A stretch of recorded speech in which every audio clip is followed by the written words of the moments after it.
Hi, my name is Ava.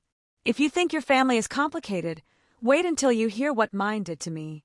I thought I was an only child until a mysterious girl showed up claiming to be my long-lost sister.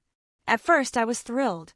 But soon, she was stealing my clothes, my friends, and even my boyfriend. And just when I thought things couldn't get worse, she tried to replace me completely. Stick around, because the story has more twists than a soap opera. It all started with a letter. One ordinary Tuesday afternoon, I got home from school and saw an envelope on my bed, no stamp, no return address. Just my name, written in the neatest handwriting I'd ever seen. I tore it open and my jaw dropped. Inside was a photo of me as a baby, but I was being held by a woman I'd never seen before. And next to me, a baby girl who looked exactly like me. There was a note. She's back, and she wants what you have. The next day, everything fell off. My mom seemed tense, and my dad wouldn't stop pacing. Then, around 4 p.m., the doorbell rang. I went to answer it, and froze. There she was. Same eyes. Same smile. Same weird freckle above the lip. "Hi," she said. "I'm Kayla. I think.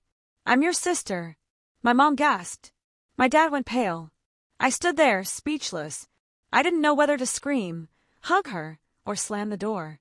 At school, everyone treated Cassidy like royalty. She had thousands of followers on social media, a personal driver, and even a glam squad that fixed her hair and makeup before class. But here's the thing. Cassidy was bored. She had everything money could buy, yet nothing ever excited her. That's when she discovered something that did, making people fall for her, then discarding them like trash. It started with innocent flirting, but soon it became a game.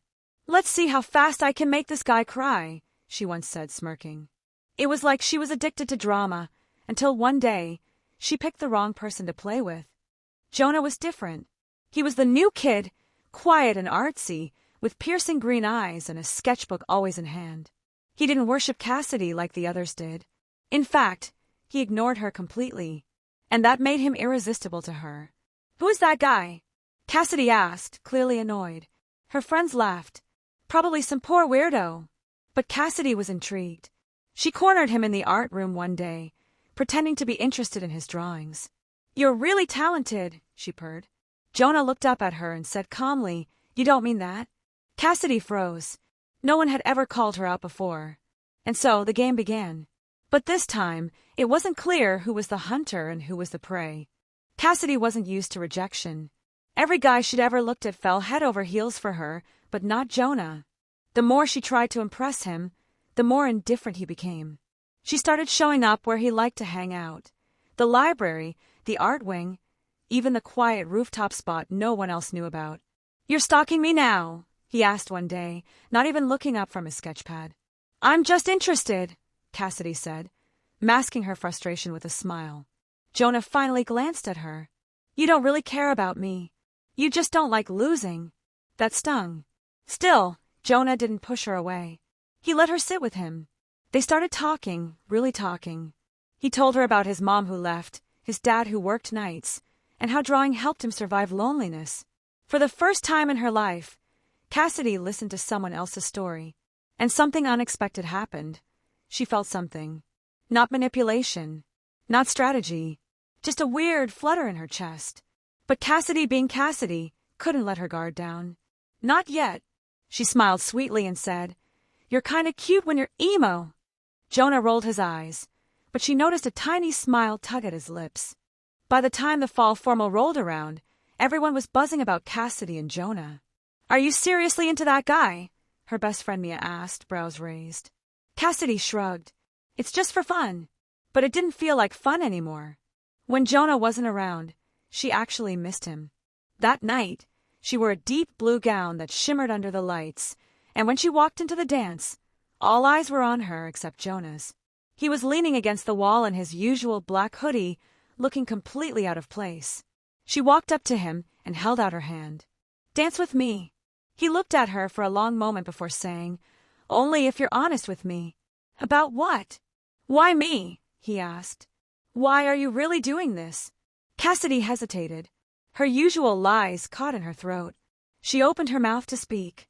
But then Mia appeared, laughing loudly, holding up her phone. Cass! Show him the list. Jonah turned. What list? Cassidy's face drained of color. Mia, shut up. Too late. Mia held the phone out. A notes app screen titled, Boys I've Broken, 10/12. Jonah's name was next on the list. The silence was deafening. Jonah stared at the screen, then at Cassidy. His face twisted, not with anger, but with something worse, disappointment. He didn't say a word, just shook his head and walked out. Cassidy chased after him, heels clicking against the pavement, shouting his name. Jonah! Please, it wasn't like that. He stopped but didn't turn around. You made a list, Cassidy.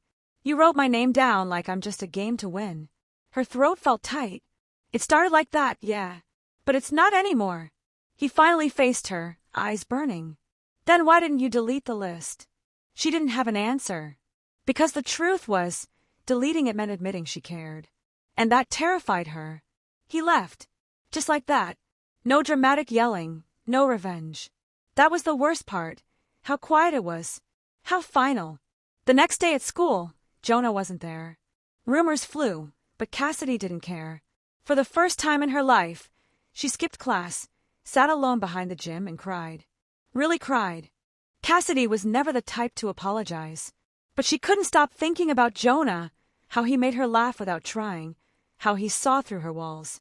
So she did something she'd never done before. She opened her heart. She started writing. Not in her notes app, not on social media, but in a journal. Page after page of everything she felt. Regret, guilt, hope.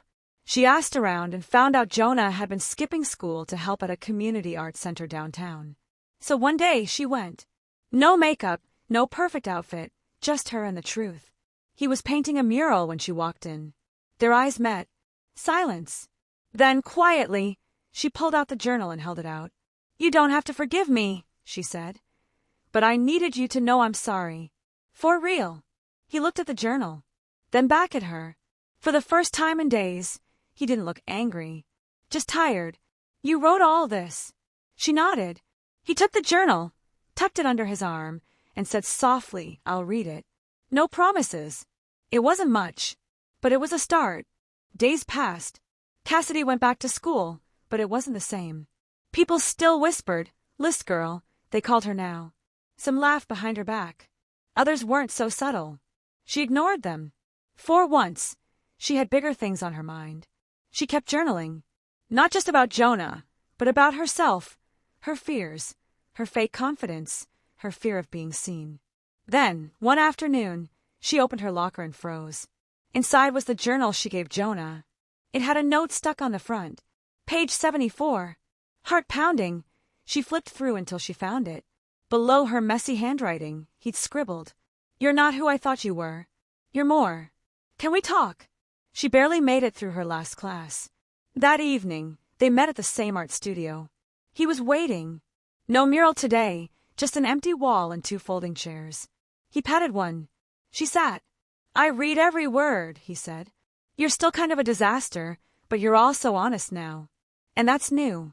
She laughed through the lump in her throat. I'm trying. Good, he said.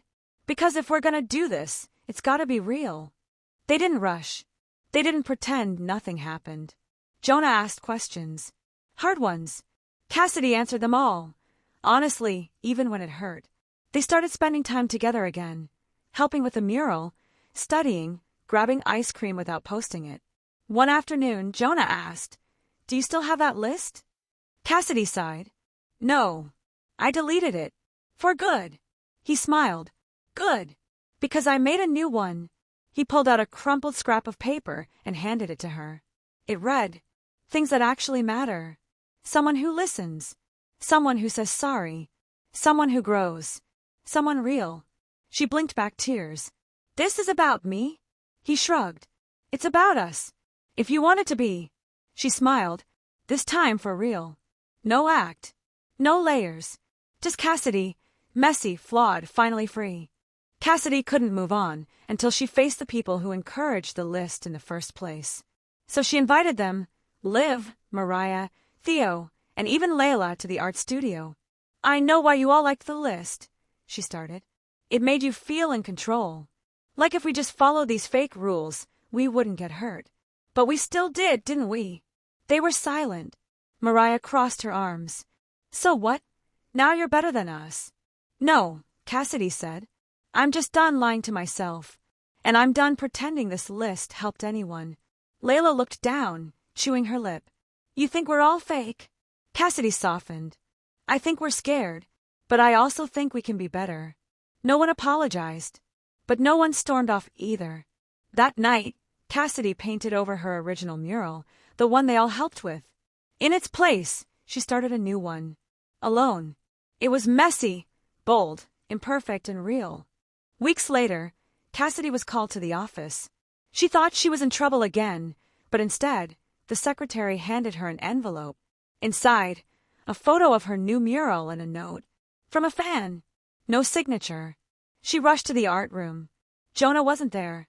But taped to the wall near her mural was something new. A line of poetry, scribbled in Sharpa. To grow, you must risk being seen. Cassidy smiled. She didn't know who wrote it, but she didn't need to. Because now, she wasn't hiding anymore. Senior year came and went. Cassidy didn't go viral. She didn't become prom queen or win some scholarship for being most improved. But she did something better. She became real. She and Jonah weren't officially together. Not in the Instagram story kind of way. They met for coffee after school sometimes. Painted walls. Talked about things that hurt. Sometimes kissed. Sometimes didn't. Cassidy joined a community art program over the summer. It wasn't glamorous. She cleaned paintbrushes and helped younger kids with their projects.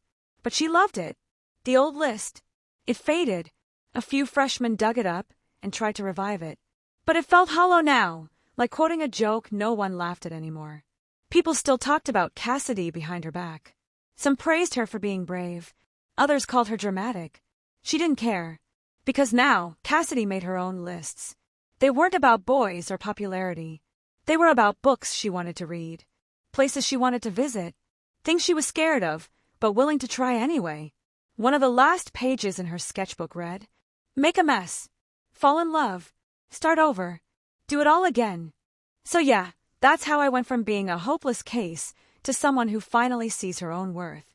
If you've ever felt like you didn't matter, or like you were invisible, trust me, you do matter. Sometimes, it just takes one moment, or one mistake, to push you toward becoming who you're meant to be. Thanks for listening to my story. If it resonated with you, please like, share, and subscribe. It helps more than you know, and I'd love to have you here for the next one. And hey, don't forget to be kind. You never know who's fighting their own battle.